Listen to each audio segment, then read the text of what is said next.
नमस्कार दोस्तों, आज जो कहानी मैं आपको सुनाने जा रही हूँ वो है एक फ्लाइट की। एक ऐसी फ्लाइट जो आसमान में कहीं खो गई और वापस आई तो अधूरी। ये कहानी है रूबी की। रूबी एक कमर्शियल एयरलाइन में फर्स्ट ऑफिसर थी, मतलब वो विमान उड़ाने वाली सह पायलट थी। 6 साल से वो उड़ाने भर रही थी और कई डरावने पल भी देख चुकी थी, लेकिन जो कुछ उड़ान नंबर 263 में हुआ उसने उसकी जिंदगी ही बदल दी। ये वो दिन था जब रूबी ने तय कर लिया कि वो कभी दोबारा हवाई जहाज में कदम नहीं रखेगी। सुबह सब कुछ नॉर्मल था, मौसम एकदम साफ था, सिएटल शहर के ऊपर नीला आसमान था। फ्लाइट 263 को डेनवर जाना था। सारे यात्री धीरे धीरे चढ़ रहे थे। उनमें एक बिजनेस क्लास का रेगुलर पैसेंजर भी था, जिसका ये 2 मिलियन माइल वाला सफर बनने वाला था। एयरलाइन वालों ने तो उसके लिए एक छोटा सा सरप्राइज भी प्लान किया था। लेकिन तभी कॉकपिट का दरवाजा किसी में जोर जोर से पीटा और इंटरफोन बजा। एयर होस्टेस घबराई हुई आवाज में बोली, मैडम, मिड कैबिन वाला एक पैसेंजर डर के मारे कांप रहा है।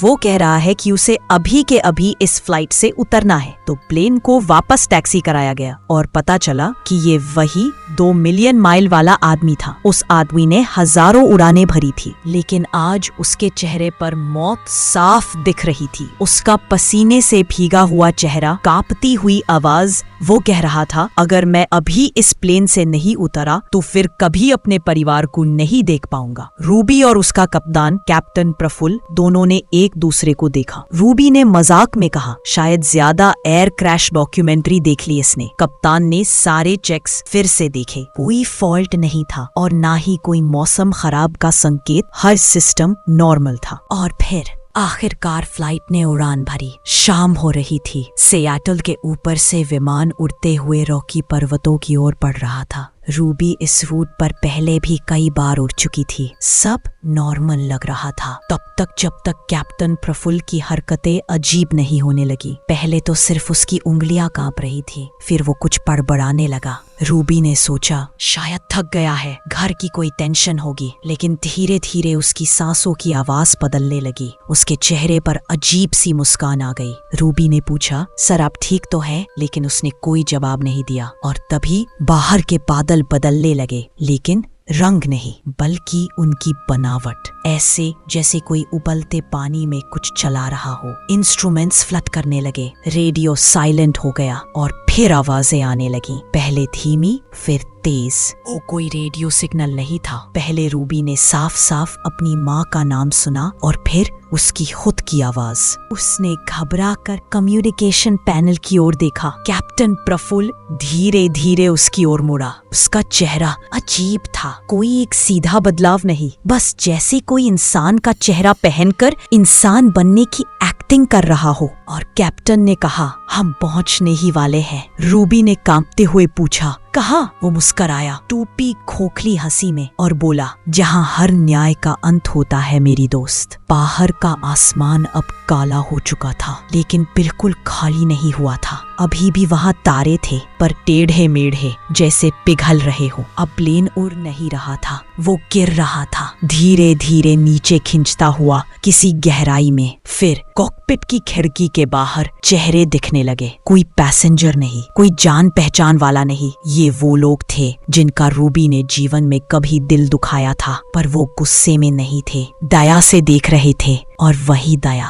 सबसे ज्यादा डरावनी थी। कॉकपिट की लाइटें बुझ गईं, सिर्फ इमरजेंसी बैकअप वाली एक हल्की सी रोशनी थी। और फिर प्रफुल्ल खड़ा हुआ, रूबी की आंखों में देखा और बोला, कभी कभी बलिदान देना पड़ता है, तभी संतुलन बनता है। रूबी ने पूछा, किस चीज का संतुलन? रूबी चीखी, हमने क्या किया है? प्रफुल्ल ने कॉकपिट का दरवाजा खोला और बाहर निकल गया। बाहर कैबिन नहीं था, बस अंधेरा था और कैप्टन का शरीर धीरे धीरे उस अंधेरे में घुल गया। कोई चीख नहीं, बस गायब हो गया। रूबी ने उसे पकड़ने की कोशिश की, लेकिन वो धुआं बन चुका था। पीछे पलटी तो पाया, जहां यात्री थे अब वहां भी काली खामोशी थी। फिर रेडियो से आवाज आई, एक बच्चे की आवाज, और ये रूबी की बेबी की आवाज थी। उसमें कहा, हमें एक बलिदान चाहिए। रूबी ने पूछा, क्या मतलब? रूबी चिल्लाई और उसकी आवाज बिगड़ने लगी। वो आवाज मासूम से डरावनी हो गई, जैसे हजारों साल पुरानी कोई भूखी आत्मा बोल रही हो। वो बोली, बता किसकी जान की बलि चढ़ा सकती है तू? तेरी जान